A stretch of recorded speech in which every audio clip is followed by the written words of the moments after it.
დღევანდელი სასამართლო თავიდან ბოლომდე არის ბუტაფორია. ანუ არ არსებობს მართლმსაჯულება დღეს ამ ქვეყანაში, მაგრამ ჯიუტად მაინც დავდივართ ამ სასამართლო პროცესებზე და რატო დავდივართ? სწორედ იმიტომ დავდივართ, რომ ამ ადამიანებს მოусმინოთ, ამ ჩამოტარებით მოწმეები რო ყავდა ყველა პროცესის ერთი და იგივე ტექსტს რო ყვებიან, დაზეპირებულს, იმ მოწმეებთან უბრალოდ კომუნიკაცია რო ქონდეს, თვალი თვალში რო გაუყაროთ და თქვას, ანუ რასთან დაკავშირებით არის მოსული და რა ჩვენებას იძლევა. ზუსტად ამაშია საქმე.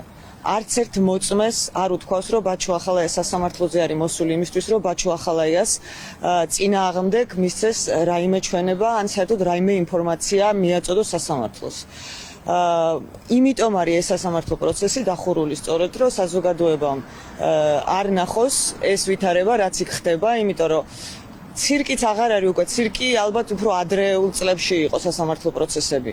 ეხა უბრალოდ ეს ყველაფერი არის ტრაგედია, დიდი ტრაგედია, რომელიც ჩვენ ქვეყანას დაატყდა.